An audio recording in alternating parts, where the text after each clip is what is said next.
She preserved her body, but her heart had belonged to him long ago. He was her boss, and the kind of man who collected secrets and scars. After that night, everything she believed in crumbled in silence.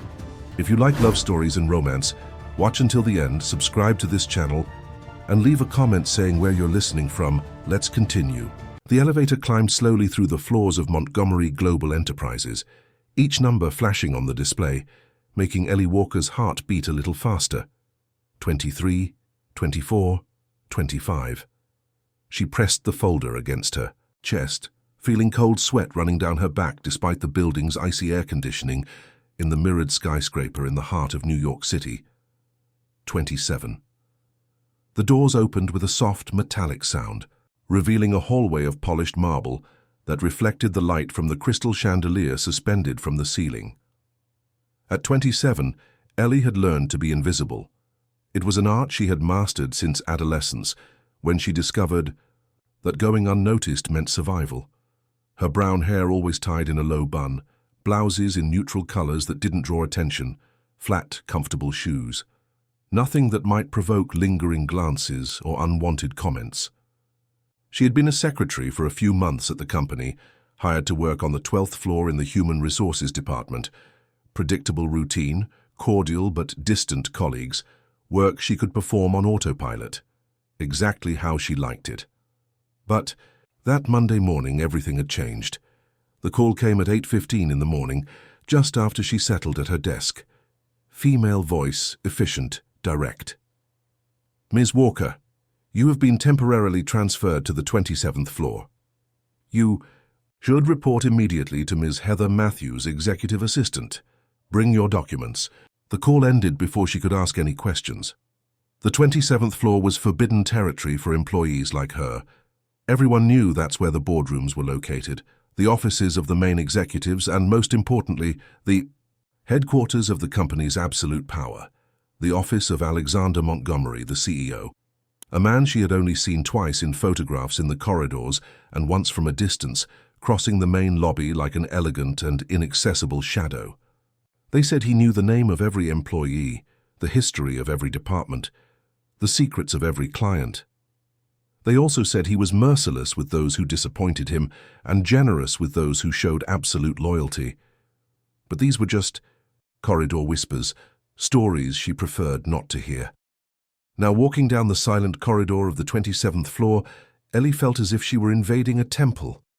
The walls were covered in dark wood, abstract paintings hung at precise intervals, and the Persian carpet completely muffled the sound of her steps.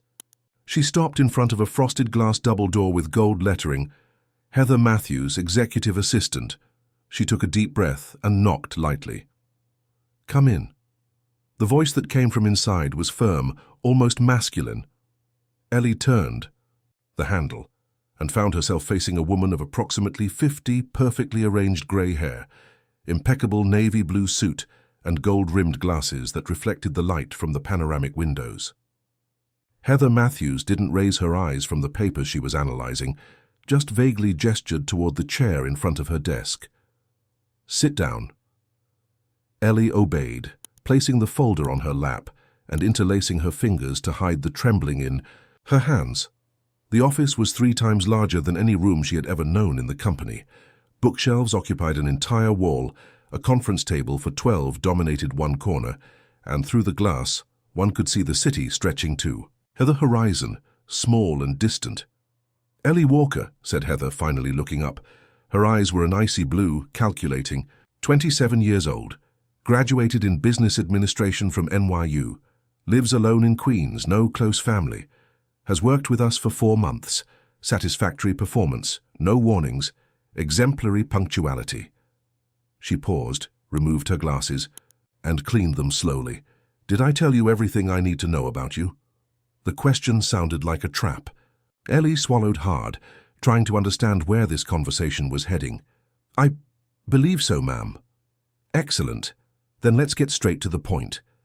Heather put her glasses back on and leaned back in her leather chair. "Starting today, you will be my temporary assistant. This means you will be directly involved with Mr. Montgomery's schedule, preparation of confidential reports, organization of meetings with international investors, and monitoring of strategic projects. The level of confidentiality required is absolute. Any information that circulates on this floor and reaches unauthorized persons will be traced to its source. And the consequences are irreversible. Ellie felt her throat go dry. May I ask why I was chosen? There are employees with more experience who have been with the company longer. Because you're discreet, because nobody notices you, because you don't ask unnecessary questions and don't get involved in corridor gossip, and because, Heather paused, studying her with those cutting eyes, because Mr. Montgomery personally approved your transfer. The world seemed to tilt slightly. Alexander Montgomery knew of her existence. More than that, he had personally approved that she work on the same floor as him. But how? Why? She was just another anonymous employee lost in the crowd of company workers. I don't understand, she murmured, more to herself than to Heather. You don't need to understand. You just need to do your job. Heather stood up, smoothing her skirt. Your desk is over there. She pointed to a corner of the office where there was a modern workstation with 2 monitors and an ergonomic chair. Today you will observe how the routine works. Starting tomorrow, you will fully assume your responsibilities. Any questions? Ellie shook her head, still trying to process the turn her morning had taken. She got up to go to her assigned desk, when Heather called her again. Oh, Ellie, one last thing. The woman smiled, but there was no warmth in that gesture. Mr. Montgomery always arrives at 8:30. He likes his coffee ready at 8:45, very strong, no sugar, in a specific cup that's kept in the cabinet to the right of the machine. And when he calls you for the first time, and he will call you, remember, maintain eye contact and don't show nervousness. He hates when people look at the floor. Ellie nodded, recording every word. As she settled into her new desk, a single question echoed in her mind, insistent and disturbing. How did Alexander Montgomery know of her existence? And why did she have the feeling that somehow he had known her for much longer than he should have? The first meeting happened 3 days later, on a rainy Thursday that left New York City even grayer through the panoramic windows of the 27th floor.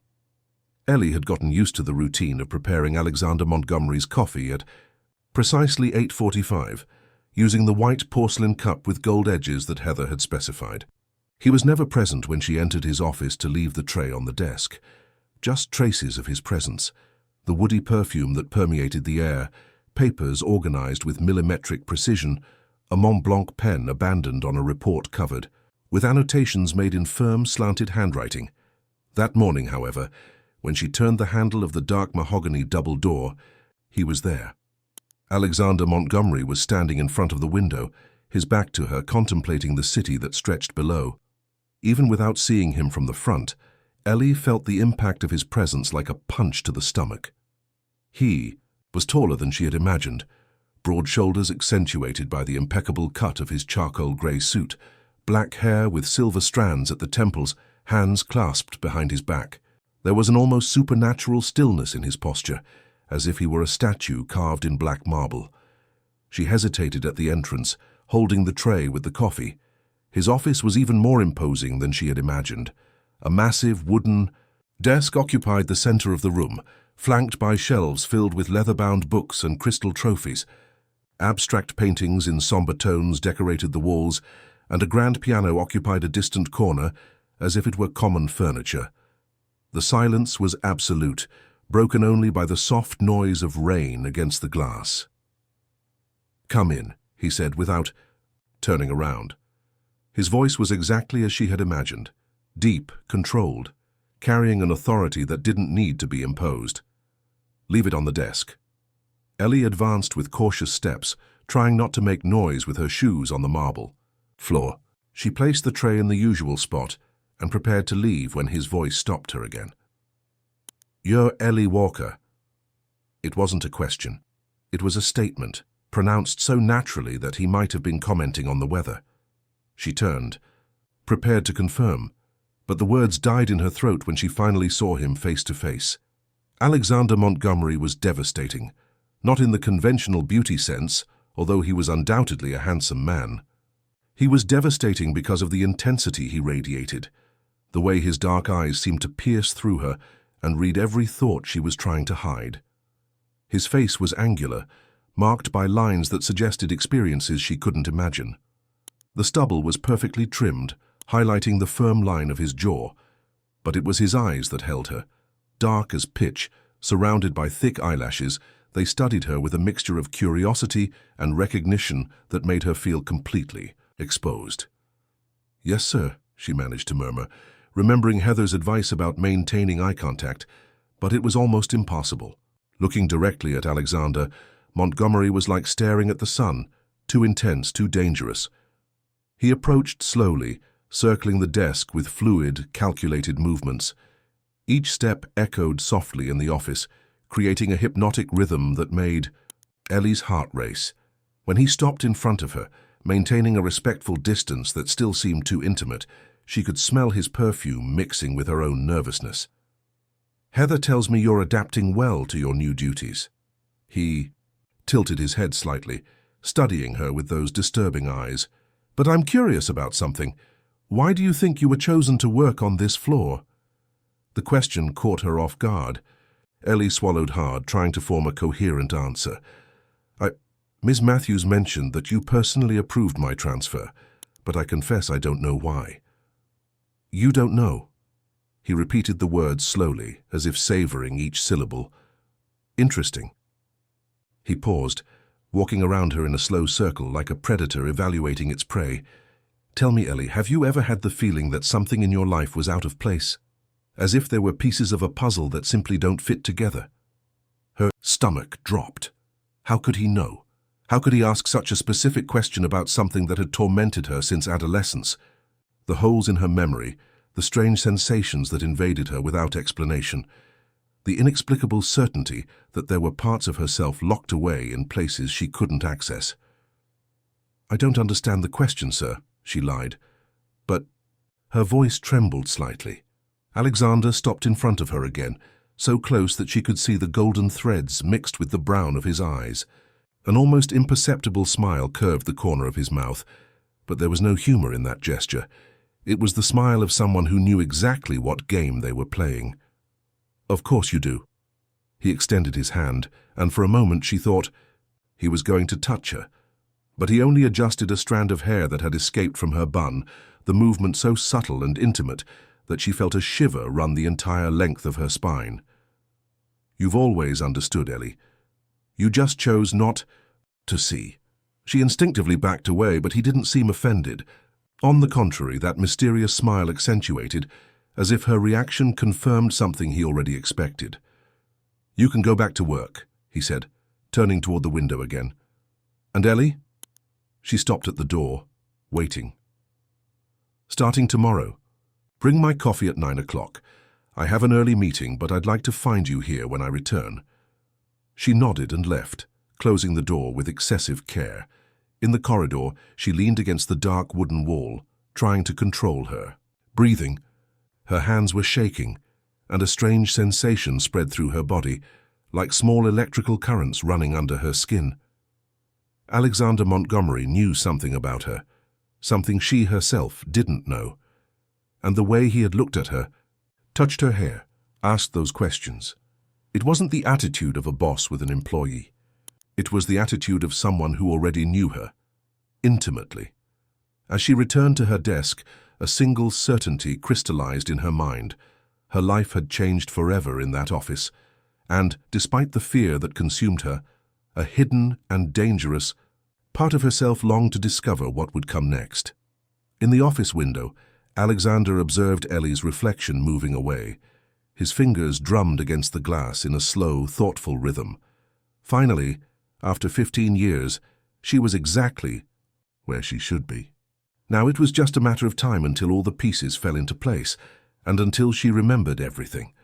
The weeks that followed were a silent dance of approach and retreat. Alexander began asking Ellie to stay after hours to organize documents that could easily be left for the next day. She accepted, even knowing she was being manipulated, even feeling that each additional minute in that office took her into dangerous territory from which she might not be able to return. During these night sessions, when the rest of the floor was empty, and only the emergency lights cut through the darkness of the corridor, Alexander became a different version of himself. Less formal, closer. He talked about business while she organized papers, but his words always carried double meanings. Comments about trust that sounded like confessions, observations about loyalty that seemed like invitations, silences that lasted too long and were filled only by the sound of both their breathing. One of these nights he was playing the piano when she arrived at the office. The lights were dimmer than normal, and the music that flowed from his fingers was melancholic and hypnotic. Ellie stopped at the entrance, paralyzed by the scene. Alexander wasn't wearing his jacket, just a white shirt with the sleeves rolled up to the elbows, revealing strong forearms marked by some thin scars. His eyes were closed, completely absorbed in the melody, and for the first time since she had met him, he seemed vulnerable. "Don't stop," he said, without opening his eyes. When he noticed her presence, "Just listen." She approached slowly, as if any sudden movement could break the magic of that moment. The music was sad and beautiful, full of a pain that she recognized but couldn't name. When he finished, the silence that settled was even more intense than the melody. "You play beautifully," she murmured, surprising herself with her own courage.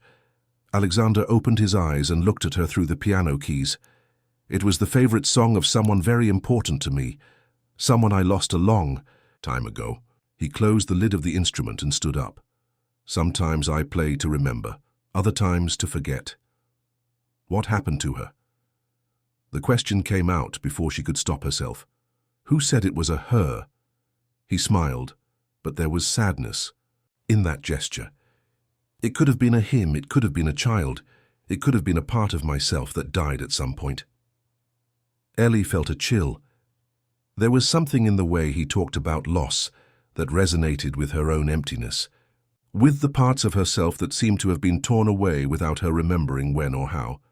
"I understand," she said softly. "About losing parts of yourself. Sometimes I feel as if I was born incomplete." Alexander's eyes intensified, focusing on her with an attention that made her feel as if she were being X-rayed. "Incomplete? How?" "As if there were pieces of my story that were cut out. Memories that should be there but aren't. Sensations that don't match the memories I have." She stopped, realizing she was talking too much, exposing herself too much. "Sorry, I shouldn't be talking about this." On the contrary, Alexander approached her, stopping so close that she could feel the heat radiating from his body. "You should be talking about this, much more than you have been." He extended his hand and gently touched her face, his thumb tracing a delicate line along her cheek. "Ellie, have you ever wondered why you can't clearly remember from when you were 15 to 18? The world seemed to stop. How did he know about the holes in her memory? How could he ask such a specific question about the haziest period of her life? She tried to back away, but he kept his hand on her face, preventing her from moving away. "How do you know that?" she whispered, her voice coming out strangled.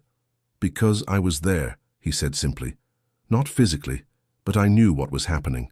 I knew about Edward Collins, about the sessions, about what he did to you." The name hit Ellie like a shot. Edward Collins.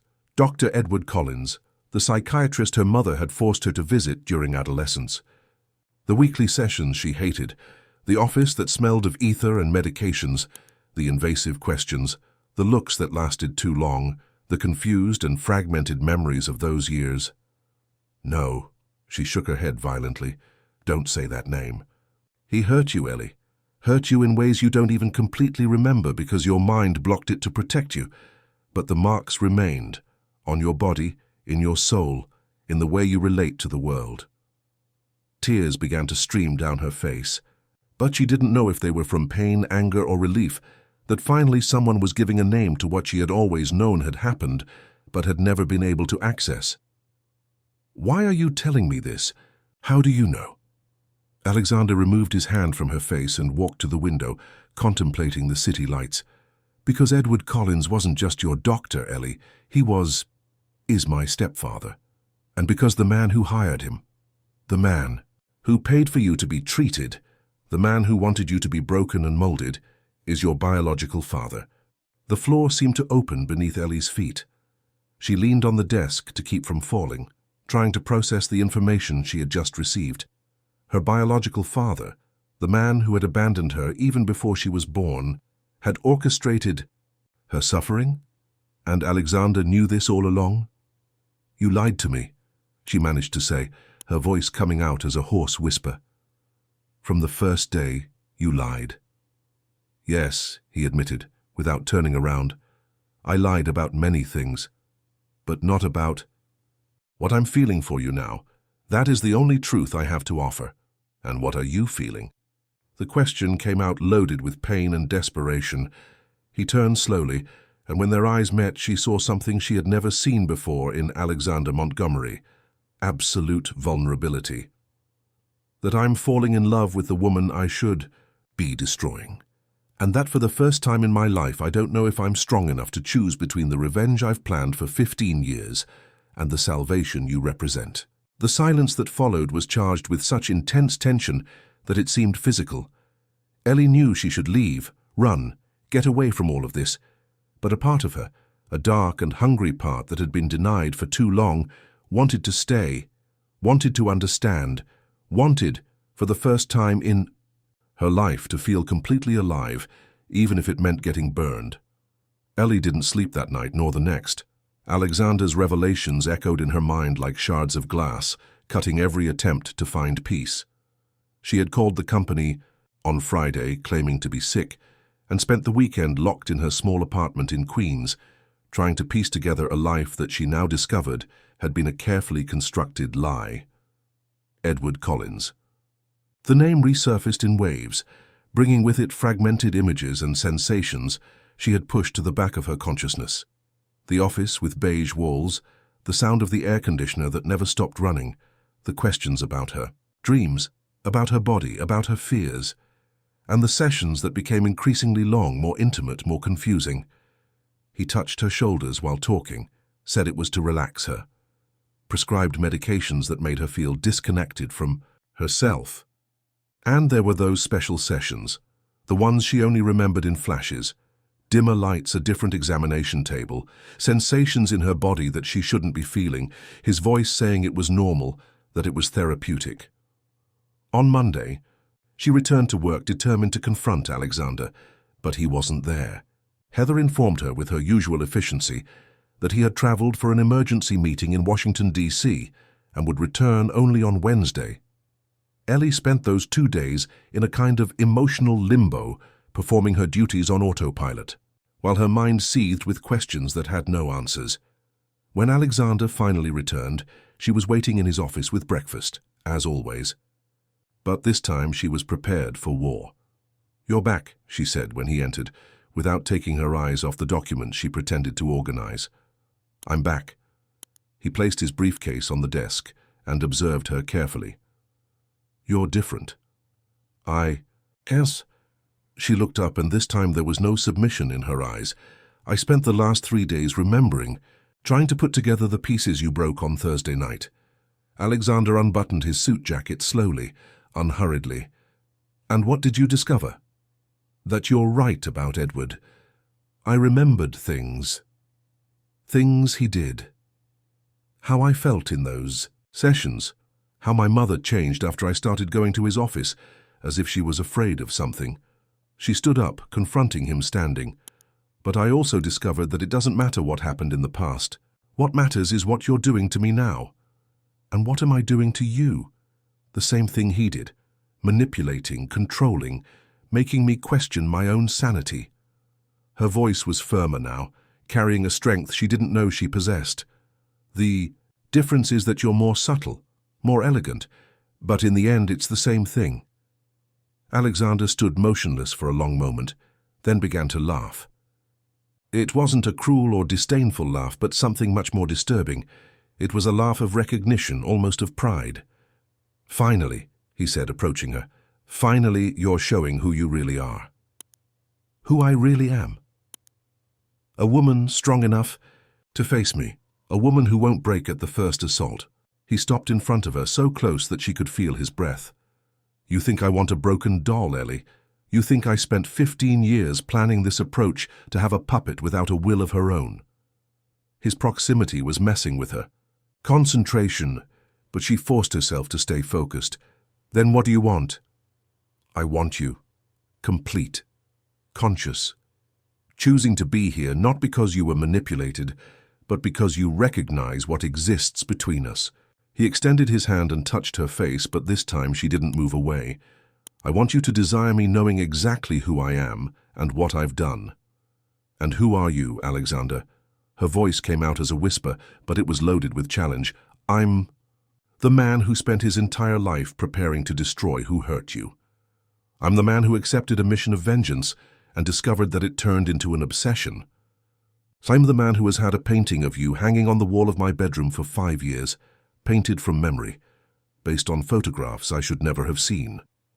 His confession came out in a continuous flow, as if the words had been dammed up for too long.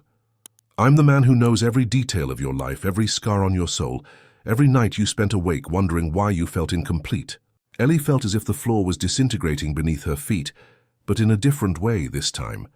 It wasn't terror, it was vertigo, the vertigo of being in front of something she had always desired but never dared to imagine, someone who knew her completely and still desired her. You painted me before you knew me, she repeated, trying to process the information. Many times, in various poses, various expressions, always trying to capture something I had only seen in surveillance. Photographs, he pushed, a strand of hair from her face. Want to see? She should say no. She should leave that office and never come back. She should run away from this man who had turned her life into a chess game where she was simultaneously peace and prize. But instead she heard herself saying, yes.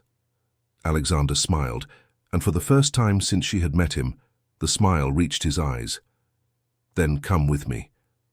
He took her out of the building in his car, a black Audi that glided silently through the streets of New York. They didn't speak during the journey, but the sexual tension in the air was almost palpable. Ellie observed his profile as he drove, the firm line of his jaw, his strong hands on the wheel, the absolute concentration in every movement. For the first time, she allowed herself to admit what she had denied for weeks. She desired him. Not just physically, although the attraction was undeniable. She desired his intensity, the danger he represented, the promise of finally feeling completely alive. His house was in a gated community in Westchester County, hidden among meticulously cared-for gardens and high walls that guaranteed absolute privacy. It was modern, minimalist, but there was warmth in the details. Books scattered on a coffee table, a guitar leaning against the wall, black and white photographs showing urban nightscapes. The bedroom is upstairs, he said, and she followed him up the dark wooden stairs. The master bedroom was dominated by a king-size bed with white sheets, but what caught her attention was the wall to the right. It was covered with paintings, all of her. Ellie in different moments that she didn't remember living, in poses she had never consciously assumed, with expressions that captured states of mind she thought were uniquely hers. My God, she murmured, approaching the canvases. How did you manage? I've been watching you for a long time, Ellie, much longer than you imagine. He stood behind her, his voice low and husky. Each painting is a moment when I wished I could be close to you, touch you, really know you. She turned to face him, and what she saw in his eyes made her understand that she had reached a point of no return. Alexander Montgomery wasn't just dangerous. He was obsessive, possessive, capable of anything to get what he wanted. And what he wanted was her. The question that echoed in her mind was no longer if she should run. It was whether she was prepared to discover how far this obsession could take them. That night, for the first time in her adult life, Ellie didn't go home. She stayed in Alexander's mansion, not because he forced her, but because a part of her that had remained dormant for years had finally awakened. They didn't make love. She wasn't ready for that yet, and he seemed to intuitively understand. The boundaries she still couldn't verbalize, but they slept in the same bed. She nestled against his chest, feeling the heartbeats that synchronized with hers, the warmth of a male body beside her for the first time. During the night, she woke, to him whispering her name in his sleep, his voice loaded with a pain she didn't completely understand. His large hands encircled her waist protectively, as if she would disappear if he relaxed his guard. And perhaps she would, because by morning, when reality returned with the sunlight filtering through the linen curtains, Ellie knew she had crossed a line that would change everything forever. In the weeks that followed, a dangerous and addictive routine was established. During the day, they maintained the professional facade at the office, but at night, she accompanied him to the house in Westchester County. Alexander began showing her layers of himself that she suspected no one else had seen.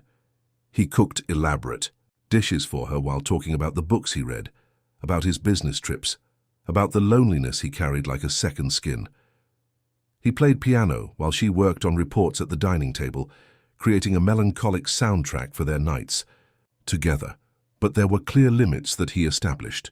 A door in the upstairs hallway always remained locked, and when she asked about the room, Alexander simply said there were things in there that she wasn't ready to see yet. He never talked about his family beyond mentioning Edward, and carefully avoided any conversation about Ellie's biological father. And although the sexual tension between them grew with each casual touch, each prolonged look, he never tried to go beyond kisses that left her trembling and caresses that made her question her own sanity. It was on a Thursday night, 3 weeks, after the first time she slept there, that Ellie decided to force the situation. Alexander was at the piano, playing the same melancholic melody she had heard the first night they stayed together in the office. She approached from behind, placed her hands on his shoulders, and let her fingers slide along the collar of his shirt, touching the skin of his neck for the first time in a deliberately seductive way. He immediately stopped playing, his hands freezing over the keys. "Ellie, why do you never really touch me?" she whispered in his ear, feeling him shiver under her hands.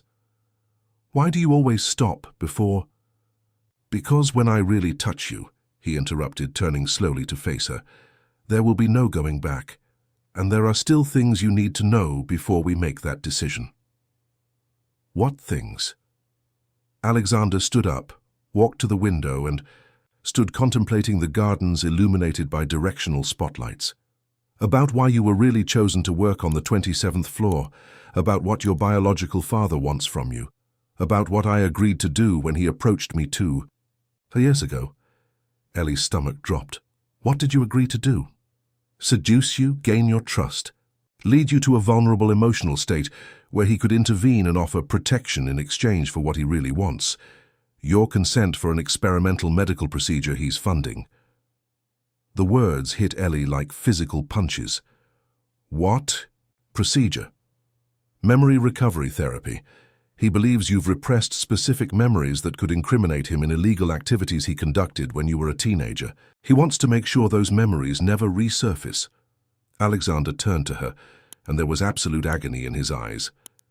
"He promised me revenge against Edward in exchange for my services, an opportunity to destroy the man who ruined my family." "Your family?" Ellie was struggling to breathe, to process the dimension of the betrayal. "What did Edward do to your family?" "Killed my sister." The words came out like glass shards. She was also his patient, also manipulated, medicated, abused. When she threatened to expose what he did in his office, he increased the dosage of her medications until she could no longer distinguish reality from hallucination. She killed herself on a December night, 15 years ago. She was 19. The silence that followed was loaded with such intense pain that it seemed physical. Ellie finally understood the origin of the melancholy that Alexander carried, the sad music he played on lonely nights, the looks that sometimes got lost, as if he was seeing ghosts. "What was her name?" she asked softly. "Melissa. Melissa Montgomery." He swallowed hard. "She was all I had after our parents died. It was my responsibility to protect her, and I failed." "You didn't fail." "Edward. I failed because when she told me what was happening in the office, I didn't completely believe her. I thought they were side effects of the medications, that she was confused. I only discovered the truth after it was too late. Alexander walked to her, taking her hands in his. And now I'm failing again, because I accepted this mission of revenge and ended up falling in love with the person I should have been using. Ellie withdrew her hands from his, taking a few steps back.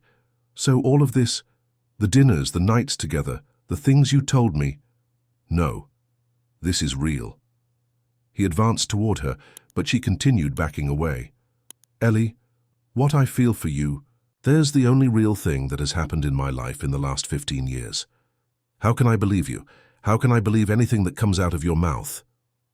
Tears began to stream down her face, tears of anger, of pain, of a feeling of betrayal so deep that she seemed to be being torn apart inside. You brought me to your house, made me sleep in your bed, made me believe I was special to you, and the whole time it was just part of a plan. It was part of a plan, he admitted, his voice hoarse. But it's not anymore. Not after I really got to know you, not after I saw who you really are behind all the layers of pain and protection you built around yourself. And who am I, Alexander? She stopped, backing away, confronting him with a strength she didn't know she possessed. Because apparently everyone knows more about me than I do myself. You are the strongest woman I've ever met. You're someone who survived traumas that would destroy most people and still maintained your ability to love, to trust, to give yourself. You're someone who makes me want to be a better man than I've always been. He stopped just inches from her. And you're someone who is in mortal danger as long as we continue this game. What danger? Your biological father is losing patience. He expected you to already be emotionally broken by now, ready to accept any help he offered. But you're getting stronger, not weaker.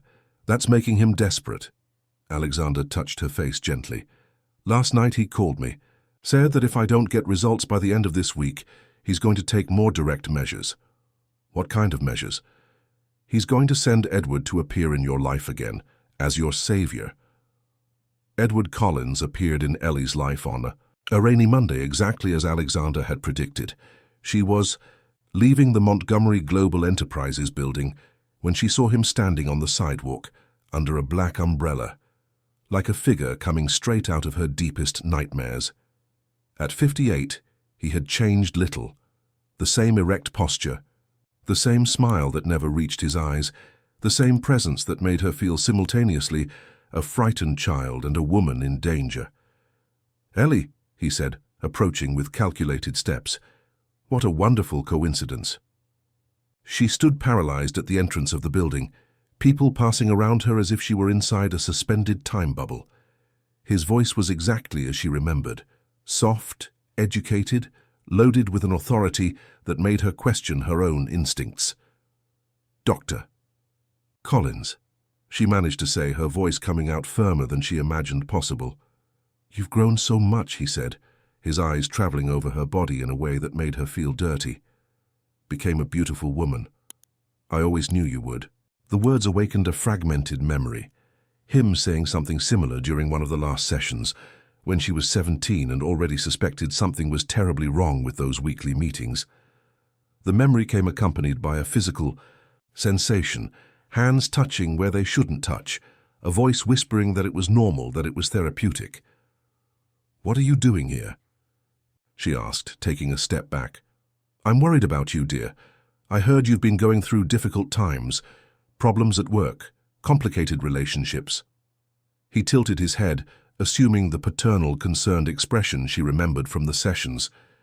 Your mother called me. She's very worried. My mother has been dead for 3 years, Ellie said coldly. Edward blinked as if caught in a lie. Of course, I'm sorry. Sometimes I mix up my patients. I meant a mutual friend who is concerned about your well-being. She immediately knew who he was talking about. The biological father she had never met, but who apparently knew every detail of her life. The final piece of the puzzle that Alexander had begun to assemble fell into place with devastating clarity. You can tell your mutual friend that I don't need his concern, she said, turning to enter the building again. Ellie, wait. His hand touched her arm, and she felt a wave of nausea so intense she almost vomited right there on the sidewalk. I know our last session didn't end in the best way. I know you were confused about some things that happened during our work together, but I can explain everything. I can help you understand what really happened. I know what happened, she said, freeing herself from his touch with a strength that surprised her. And I know what you did. What I did was try to cure you of deep traumas that were preventing your healthy emotional development. Sometimes therapy requires unconventional methods. Sometimes it's necessary to awaken memories and sensations that the conscious mind prefers to keep dormant. His voice had acquired the hypnotic tone she remembered from the sessions, that specific cadence that used to make her feel sleepy and confused. You were very sick, Ellie, much sicker than you realized. I wasn't sick, you made me sick. Edward smiled, and for the first time she saw the cruelty behind the mask of paternal kindness. My dear girl, you're still sick, still denying reality, creating fantasies to explain sensations and memories that you can't process properly. But I can help you again. I've developed revolutionary techniques in recent years. I can make you remember everything with absolute clarity, and then you'll understand that what we did together was necessary. What you did together was abuse. Alexander's voice cut through the air like a blade. He had appeared behind Edward, coming from the opposite direction on the sidewalk, and his presence completely changed the dynamics of the situation. And what you're trying to do now is more abuse. Edward turned slowly, and when his eyes met Alexander's, something changed in his expression. Recognition, followed by something that could be described as sadistic joy. Alexander Montgomery, my dear stepson, how long it's been. His smile widened. I've come to get what's mine. She's not yours. She never was. Oh, but she was. For 4 years she was completely mine. Each session, each breakthrough, each moment of delicious vulnerability. You should have seen how she responded to my touch, Alexander. How her body awakened even when her mind resisted. Edward looked at Ellie, who was pale and trembling. Did you tell him about our special moments, dear? About how you felt when I touched your skin? About the sounds you made when I... Alexander advanced so quickly that Edward had no time to react.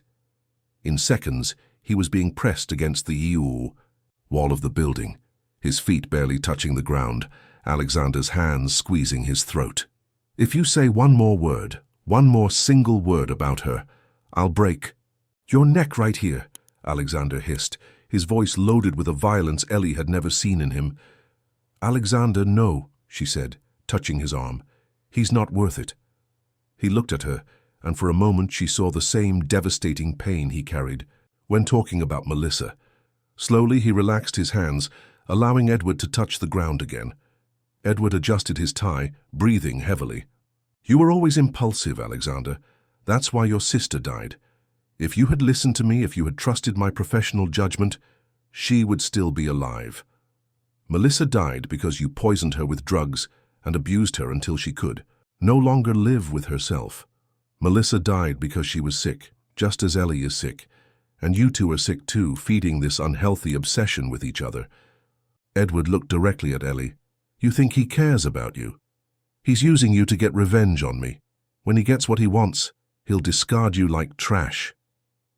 That's not true, said Alexander, but Ellie saw the hesitation in his eyes. Isn't it? Then tell her about the money, Alexander. Tell her about the $2 million your dear biological father deposited in your account last week. Tell her about the contract you signed, specifying exactly what you should do with her and when you should deliver her. The world seemed to stop around Ellie. $2 million. A contract. Alexander had signed a contract specifying what he would do with her. All the nights at his house, all the intimate conversations, all the moments she thought were real, had been bought and paid for. Is it true? She asked, her voice coming out as a whisper. Alexander closed his eyes. Yes. And when were you supposed to deliver me? Tonight. The betrayal hit Ellie like a physical blow. She moved away from the two men, trying to process the magnitude of what she had just discovered. Alexander had received $2 million to seduce her, and today was the deadline. Everything had been an elaborate and expensive lie. "But I'm not going to deliver you," said Alexander, approaching her. "Ellie, look at me. I'm not going to let them do this. How can I believe you?" Tears were streaming down her face, but this time they weren't just from pain. They were from anger. "How can I believe anything you say? Because if I just wanted the money, I would have already done what I promised. Because I'm willing to give up everything, the revenge, the money, the company, to protect you." Alexander extended his hand toward her. "Come with me now. Let's leave New York, the United States. Go somewhere they can't find us." Edward laughed. "How romantic. But you can't run from me forever. And when I find you, and I will find you, I'll finish what I started 10 years ago." Ellie looked at the two men who had shaped her life in such devastating ways. One who had broken her when she was too young to defend herself, another who had rebuilt her only to sell her for the right price. For the first time in her life, she realized that the only person she could trust was herself. "I'm not going with either of you," she said, her voice firm despite the tears. "I'm leaving on my own." And before either of them could react, she ran. Ellie ran through the streets of New York as if her life depended on it, and perhaps it really did. She had no destination, just the desperate impulse to get away from everything, and everyone who had turned her existence into a game of manipulation. The rain had stopped, but the sidewalks were still wet, reflecting the neon lights of commercial establishments as the afternoon gave way to night. She only stopped when she reached the Brooklyn Bridge, out of breath and soaked with sweat. She leaned on the iron railing, looking at the East River below, trying to put her thoughts in order. Alexander had received $2 million to seduce her. Edward wanted to complete what he had started years ago. And somewhere in the city, a man who was her biological father orchestrated all of this as if she were just a piece on a chessboard. For the first time in her life, Ellie felt a pure and clear anger running through her veins. Not the nebulous confusion that always accompanied her fragmented memories, not the fear that paralyzed her when she felt threatened. It was crystalline anger, directed, powerful. And with that anger came a clarity she had never experienced. She wasn't a victim. She was a survivor. And survivors fought. She took her cell phone from her pocket and dialed Alexander's number. He answered on the first ring. "Ellie, where are you? I can—" "Shut up and listen to me," she cut him off, her voice firm. "I want to know everything. I want the name of my biological father. I want to know where he is. I want to know exactly what he wants from me. And I want to know the complete plan that you two devised." "It's not safe to talk about this on the phone. Tell me where you are." "And Brooklyn Bridge. And Alexander," she paused, "if you come accompanied, or if I suspect for 1 second that this is another manipulation, I'll disappear forever. And this time, neither your $2 million nor your obsession will be able to find me." He arrived 20 minutes later, alone, looking more devastated than she had ever seen him. His suit was wrinkled, his hair disheveled, his eyes bloodshot as if he had been crying. When he saw her leaning on the railing, he stopped a few meters away, respecting the space she had established. "Start talking," she said without preamble. "Your biological father's name is Richard Anderson. He owns Anderson Energy, one of the largest renewable energy companies in the country. Officially, he's a respected philanthropist, married, 3 legitimate children. Unofficially, he finances unauthorized medical research, including experiments with memory manipulation and behavioral control. Why did he abandon me? Your mother discovered the experiments when she was 7 months pregnant. She threatened to expose everything if he tried any contact with you. He respected the agreement until she died." Alexander took a step closer. "When your mother died, he began investigating you. He discovered that Edward had been your doctor during adolescence, and that there were records of the sessions that could compromise him." "What kind of records?" "Recordings. Edward recorded all sessions, including the special ones. Richard appears in some of them. He financed Edward's work, sometimes participated in the clinical observations." Alexander's voice was loaded with disgust. "He wants those records back and wants to make sure you'll never remember enough to be a threat." Ellie felt her stomach turn. "My father was present while Edward—" "Yes, in the last sessions, before you stopped going to the—" Office. The fragmented memories began to connect like pieces of a macabre puzzle. The sensation of being observed during the most invasive sessions, a second voice in the back of her mind, deeper than Edward's, the smell of a different perfume mixed with the medicinal ether of the office. Why did he approach you? Why you? Alexander moved closer, his eyes pleading for understanding. Because I was already investigating Edward on my own. Richard found out, made a proposal, $2 million and all the evidence I would need to destroy Edward in exchange for bringing you to him. And you accepted. I accepted because I thought it would be easy. I thought you would be just another traumatized woman I could manipulate in the name of revenge. He stopped in front of her, so close that she could see the unshed tears in his eyes. I didn't expect to fall in love. I didn't expect you to be so strong, so brave, so real. Sighs, but you took the money anyway. I did, and I hate myself for it every day since then. Ellie studied his face, looking for signs of lies, of manipulation. All she saw was genuine pain and regret that seemed to be corroding him from within. What happens if you don't deliver me tonight? Richard will send other men who won't have scruples about hurting you to get what they want, and he'll officially activate Edward, claiming you're having a nervous breakdown and need immediate psychiatric intervention. He can do that? He has money, influence, and a doctor willing to sign any necessary document. Yes, he can do that. The night wind blew between them, carrying with it the distant sound of traffic and the voices of pedestrians passing by. Ellie closed her eyes and, for the first time in weeks, tried to listen to her own inner voice, the one that had always guided her in the most difficult moments. I have a proposal for you, she finally said. Anything. You're going to help me destroy both of them, Edward and Richard. But we're going to do it my way, on my terms, and afterwards, when everything is over, you're going to leave my life and never try to find me again. Alexander closed his eyes as if he had been stabbed. Ellie, those are my conditions, take it or leave it. He looked at her for a long moment, and she saw the exact moment when he understood that he had lost any chance of having a future with her. Not because of the circumstances, not because of the money or the manipulation, but because he had broken something inside her that could never be fixed. I accept, he finally said. Good. Then tell me, where are these recordings? In Edward's private office. He keeps a physical archive in a vault in the basement of the building where he sees patients. Richard wants the recordings, but he also wants to eliminate any chance of you remembering what happened. And how does he intend to do that? Memory erasure therapy, an experimental procedure he's been funding for 5 years. Theoretically, it can erase specific memories without affecting the rest of the personality. Ellie laughed, but there was no humor in the sound. How? It's ironic. He wants to erase memories that I don't even know if I have. You have them. They're there, locked in your mind as a form of self-protection. But if you access them, Alexander hesitated. If I access them, what? It could destroy you. The memories your mind chose to erase are devastating.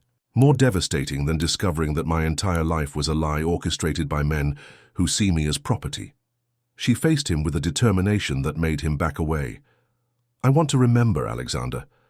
I want to remember everything, because the only way to free myself is to face the complete truth. And if the truth is worse than you imagine, then at least it will be my truth, and not the edited version that you all chose to let me have. Alexander nodded slowly.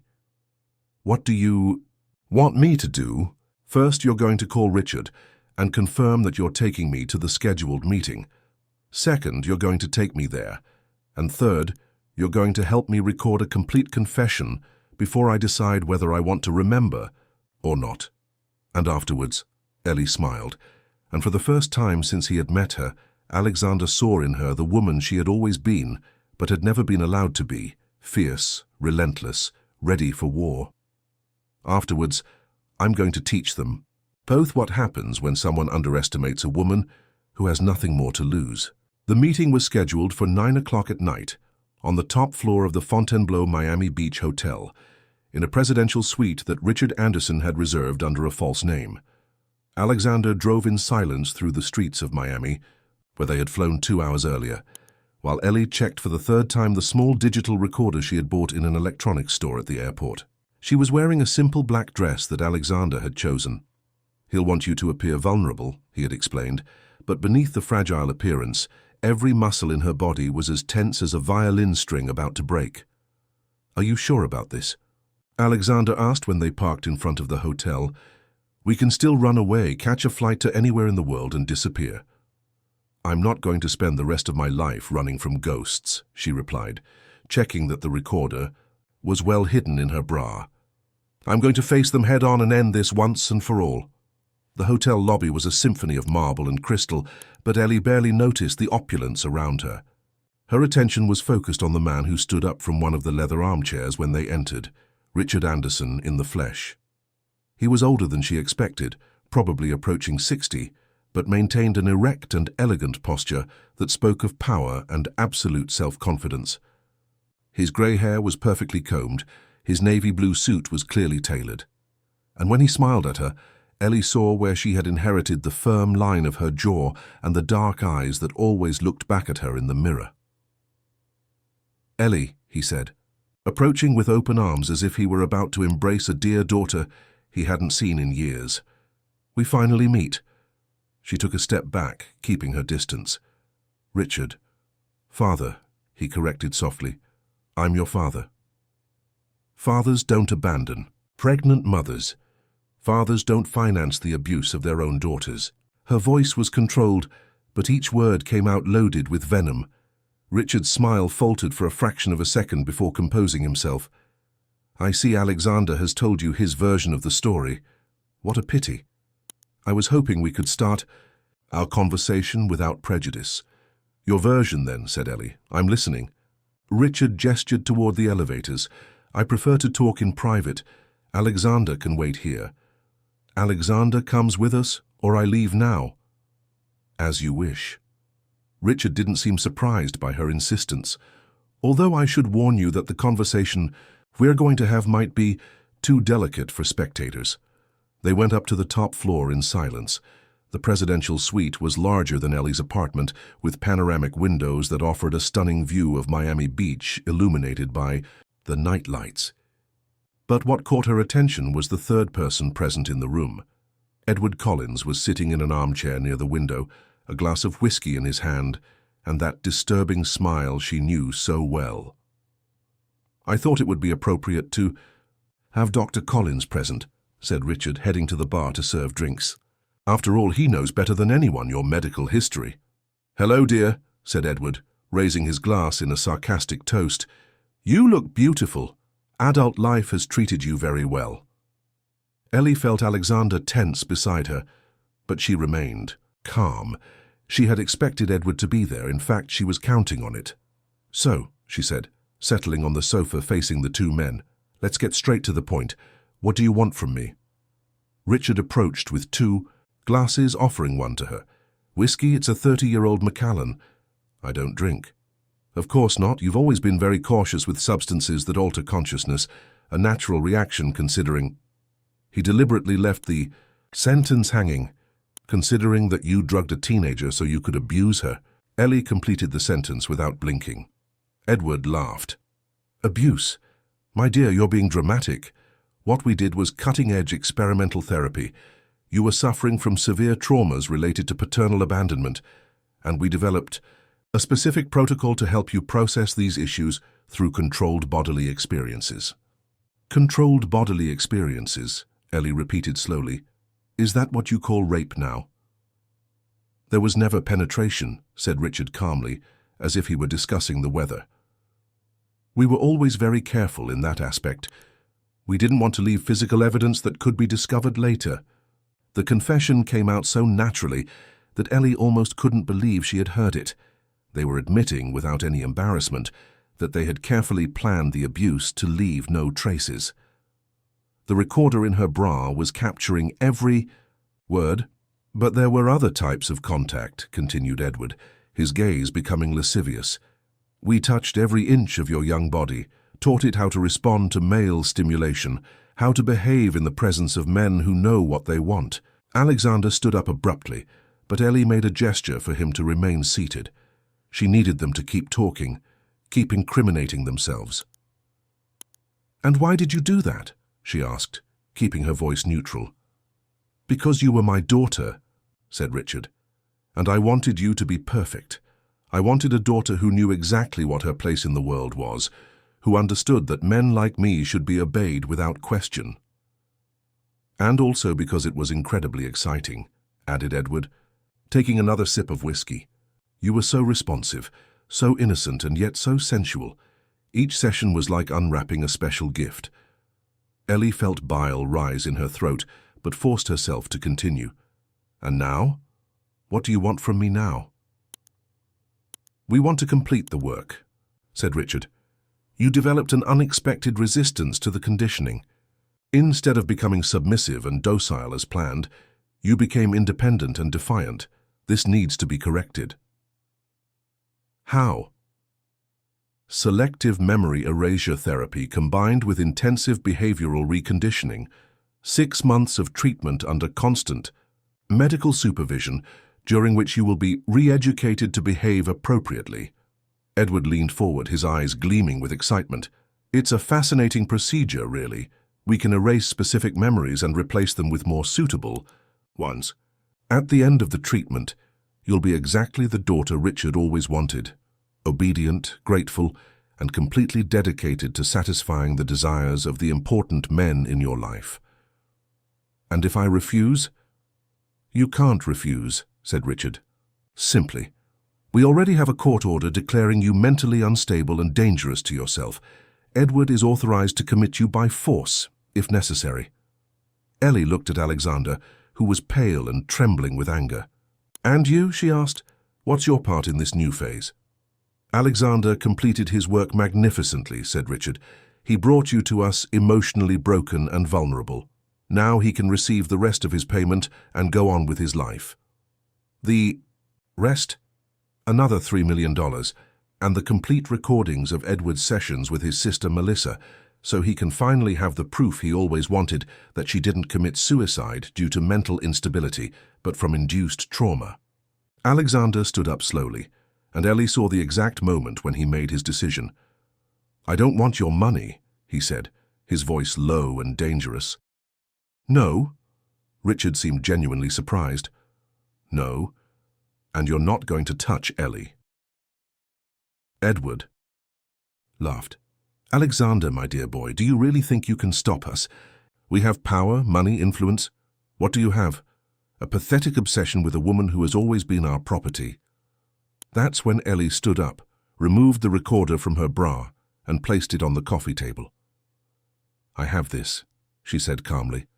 "Her complete confession from both of you, admitting sexual abuse of a minor, conspiracy, planned kidnapping and bribery." The silence that followed was absolute. Richard and Edward looked at the recorder as if it were a venomous snake about to attack. "I also have this," continued Ellie, taking her cell phone from her pocket. "A live broadcast to 3 different newspapers, 2 television stations, and the Federal Bureau of Investigation. Everything you've said in the last 20 minutes is being heard by at least 50 people right now." Richard's face turned red with anger. "You manipulative little bitch." "I learned from the pest," she replied, smiling for the first time since she had entered the suite. "And now you're going to discover what happens when you underestimate a woman who has absolutely nothing to lose." The chaos that followed was a symphony of despair and revenge. Richard advanced toward Ellie, trying to snatch the cell phone from her hands, but Alexander intercepted the movement with a speed that surprised everyone. The sound of the punch breaking Richard's nose echoed through the suite, followed by a cry of pain and anger. Edward tried to escape toward the door, but tripped over the coffee table, knocking glasses and ashtrays onto the marble floor. "Grab her!" shouted Richard, holding his bleeding nose. "Don't let her leave here!" But it was too late. Ellie's phone was ringing incessantly with calls from journalists, and through the windows of the suite, they could see the red and blue lights of police cars approaching the hotel. The live broadcast had worked better than she had expected. You have no idea what you just did, hissed Edward, getting up with difficulty. People like us don't go to jail. We have lawyers. We have judges in our pocket. We have... Had, corrected Ellie, putting the recorder in her pocket. But that was before you confessed to child sexual abuse on national television, before you admitted that you planned to kidnap an adult woman, before you revealed that you bribed medical professionals to cover up crimes. The door of the suite opened with a bang, and federal agents flooded the room. The agent leading the operation was a middle-aged woman, grey hair tied in a severe bun, and eyes that had seen enough of human darkness not to be surprised by anything. More. Richard Anderson and Edward Collins, you are under arrest for child sexual abuse, conspiracy, attempted kidnapping, and criminal association, she announced, signaling for the agents to handcuff the two men. This is a misunderstanding, protested Richard, trying to maintain his composure, even with blood running down his face. I'm a respected businessman. I have rights. Had, said the agent, echoing Ellie's words. But that was before you confessed your crimes to half the country. As the two were being taken away, Edward looked at Ellie with such pure hatred that she felt a chill run down her spine. You think you've won, he whispered. You think this ends here? I'll be out in a few months, and when I get out... You're not getting out, interrupted the agent. The evidence we have is enough to keep you locked up for decades, and if by some miracle you manage to reduce the sentence, you spent the last 20 minutes creating additional evidence for at least 6 other crimes. After the police left, taking Richard and Edward away in handcuffs, the suite fell into a deadly silence. Ellie let herself fall onto the sofa, her hands trembling now that the adrenaline was beginning to wear off. She had done it. After years of feeling powerless, a hostage to fragmented memories and men who thought they could control her, she had won. Alexander approached cautiously, as if she were a wild beast that could attack at any moment. Ellie, are you okay? I don't know, she admitted, laughing without humor. I don't know how a okay person feels. I never knew. Can I sit down? She nodded, and he settled on the other end of the sofa, maintaining a respectful distance. For a few minutes, they sat in silence, processing everything that had happened. The recordings Edward mentioned, Ellie finally said. The ones of your sister. Do they really exist? Alexander nodded. The police are already obtaining warrants for search and seizure. Edward will have to hand over everything. And you'll be able to prove that Melissa was murdered. Yes, I'll finally be able to give her justice. He looked at Ellie, his eyes full of an emotion she couldn't identify. Thanks to you. I didn't do it for you, she said quickly. I did it for myself, to finally be able to move forward. I know. And that's why... He stopped, swallowed hard. That's why I'll respect what you asked. When we return to New York, I'll disappear from your life. I'll sell my part of the company, leave the United States, go anywhere where you'll never have to worry about running into me on the street by chance. Ellie studied him for a long moment. Alexander Montgomery seemed to have aged 10 years in the last few hours. The arrogance that previously defined his presence had been replaced by something closer to humility. The mask of absolute control had fallen, revealing a broken man who had lost everything he thought he wanted. Why did you change your mind? She asked. There on the sidewalk, when Edward appeared, you could have handed me over and kept the money. Why didn't you do that? Because when I saw you facing him, when I saw the strength you found within yourself, I realized I had never really known you. I fell in love with a fantasy, with a version of you that existed only in my head. He smiled sadly. The real woman is much more powerful than I ever imagined, and much too good for me. You're right, she agreed, and saw the pain deepen in his eyes. I am too good for you. But not because you betrayed me or lied to me. It's because you never believed I was strong enough to make my own choices. Ellie. You spent months protecting me from a truth that was mine by right. You made decisions about my life without consulting me. You accepted money to manipulate me, even if you later regretted it. She stood up, walking to the window to contemplate the city lights. You know what the difference is between you and them? Alexander shook his head. You fell in love with me. That made everything more complicated, but it didn't erase the fact that you were using me. I know, and I'll have to live with that for the rest of my life. Ellie turned to him, and for the first time since she had discovered about the money, her gaze was free of anger. But I'll also have to live knowing that, when the time came to choose between the money and me, you chose me. When you had to choose between your revenge and my freedom, you chose my freedom. That doesn't erase what I did. No, but it shows who you really are beneath all the manipulation and control. She returned to the sofa, sitting closer to him this time. Alexander, you hurt me deeply. You broke my trust in a way that will take years to heal, but you also showed me that I'm stronger than I ever imagined. What are you saying? I'm saying I don't want you to disappear from my life. Not yet. She took a deep breath, preparing for the words she was about to say. I want you to stay. I want you to help me discover who I really am now that I'm no longer afraid of my past, but it has to be on my terms. What terms? No lies, no excessive protection, no trying to control my decisions because you think you know what's best for me. She looked directly into his eyes. And no sex until I decide I'm ready. It might be weeks, it might be months, it might be years, but it has to be my choice. Alexander nodded slowly. I can accept those terms. And one more thing, she added. You're going to teach me to play the piano. That song you play for Melissa, I want to learn. Why? Because I want to honor her memory in my own way, and because... She hesitated, then continued with a courage that surprised her.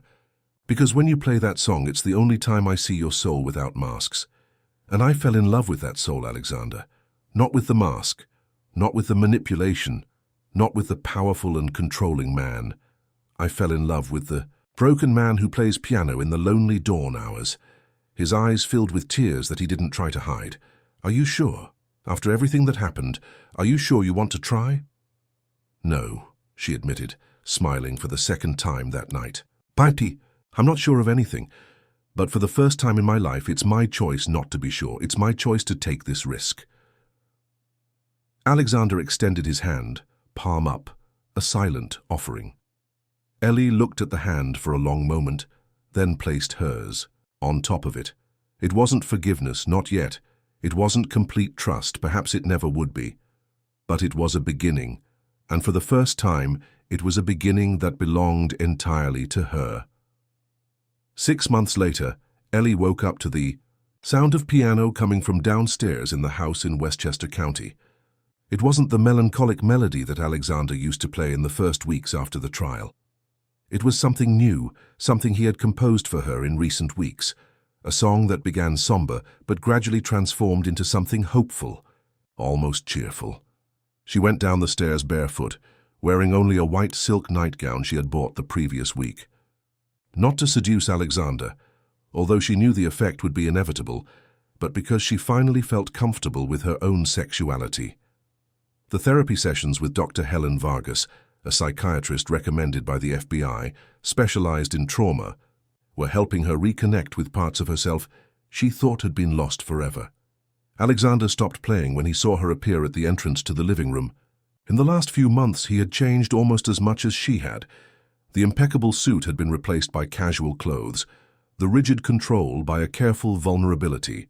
He had sold his stake in Montgomery Global Enterprises and now worked as an independent consultant, taking only the cases that really interested him. Richard's money, all $5 million, had been donated entirely to organizations that supported victims of sexual abuse. "Good morning," he said, his eyes traveling over her silhouette in the nightgown, without trying to hide his appreciation. In the last few months, they had established a brutal honesty between them. He didn't hide that he desired her. She didn't. Pretend not to notice, but both respected the boundaries she had established. "New song?" she asked, approaching the piano. "For you. It's called Rebirth." She smiled, placing her hand on his shoulder. The casual touch had become natural between them in recent weeks, a silent acknowledgement that physical intimacy was gradually returning to her life. "Can I try to play it?" "Of course." Alexander moved to make room, and Ellie sat beside him on the piano bench. The lessons had become a sacred ritual between them, 1 hour every night when she practiced not only music, but also the act of trusting someone again. He was a patient teacher, never forcing her progress, always waiting for her to set the pace. When she began to play the melody he had taught her the night before, Alexander couldn't help but observe the expression of concentration on her face. Ellie had blossomed in the last few months in a way he had never imagined possible. The shy and haunted woman he had met on the 27th floor had transformed into someone confident, determined, capable of laughing easily and facing her demons head-on. "Alexander," she said, suddenly stopping playing. "Yes? I want to make love with you." The words came out simple, direct, without drama.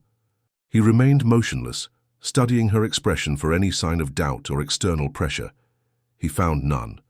What he saw was a woman who had made a conscious decision about her own body and her own life. "Are you sure?" he asked, his voice hoarse. "Absolutely. Not because I feel I should, not because you're expecting it, not because it's the next logical step, but because I want to. Because for the first time in my life, I desire someone completely, without fear, without reservations." Alexander turned, on the bench to face her completely. "Ellie, if we do this, there's no going back, not for me. You understand that I'm going to love you forever, regardless of what happens between us." "I know. And I'll love you too, Alexander. Not the man who manipulated me, not the man who accepted money to seduce me, but the man who chose to protect me when it meant losing everything." She touched his face gently. "The man who taught me to play piano. The man who cried with me when the memories finally came back during therapy. The man who held my hand throughout the trial and never pressured me to forgive him before I was ready." He tilted his head, resting his forehead against hers. "I love you so much that sometimes it physically hurts. Then love me," she whispered. "Love me the way I deserve to be loved, completely, honestly, without reservations." Alexander kissed her then, a soft kiss that gradually intensified when she responded, with a passion that had been repressed for months. Her hands found his skin under his shirt, and for the first time, there was no hesitation in her movements. She knew exactly what she wanted and wasn't afraid to ask. They went up to the bedroom slowly, stopping several times to kiss on the steps, against the walls, like teenagers discovering desire for the first time. But when they finally reached the bed, the urgency gave way to tenderness. Alexander undressed her as if she were made of porcelain, kissing every inch of revealed skin, murmuring words of love and admiration that made her cry with happiness. When they finally united, it was with an intimacy that transcended the physical. Ellie felt as if all the broken parts of herself were finally falling into place. There was no pain, no fear, just an overwhelming sensation of being complete for the first time in her life. Afterward, lying intertwined as the Saturday morning lazily stretched through the window, Ellie traced circles on Alexander's chest with her fingertips. "What happens now?" she asked. "Now we live," he replied, kissing the top of her head. "No games, no manipulation, no secrets. Just the two of us, discovering together who we are when no one is trying to control us. Do you think Richard and Edward will stay in prison forever?" "Richard got 15 years, Edward 20. With what we managed to prove about other patients who came forward after the trial, they'll probably die in jail." Ellie nodded, satisfied. The trial had been a media circus, but it had also brought justice not just for her, but for other victims who finally found the courage to speak. The organization she had created with part of the money from the sale of Alexander's company was already helping dozens of women rebuild their lives. "And Melissa?" she asked softly. "Have you made peace with her death?" Alexander was silent. For a moment, "I'm learning, the therapy is helping, and you taught me that revenge doesn't bring the dead back, but love can give meaning to the lives of those left behind.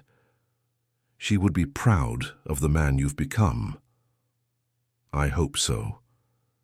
They remained silent for a few minutes, enjoying the quiet intimacy of the moment. Finally, Ellie rose in bed, Alexander with a playful gleam in her eyes. "You know what I want to do today," she said. "What?" I want you to take me to visit Melissa's grave. I want to bring flowers for her and play that song you composed in her honor." She smiled. "And then I want us to come home, and you teach me that Chopin piece I was trying to learn last week. Anything you want. And tonight," she continued, leaning to kiss him softly, "I want to make love again. And again. Until we make up for all the years I spent afraid of my own body." Alexander laughed, pulling her closer. "I think I can help." "With that?" "I'm sure you can," she said, and for the first time since they had met, there was no shadow of pain or uncertainty in her eyes, just love, trust, and the promise of a future that finally belonged entirely to them. Outside, New York was waking up to another day, indifferent to the personal dramas of its millions of inhabitants. But in that bedroom in that house in Westchester County, two hearts that had been broken by the world's cruelty had finally found in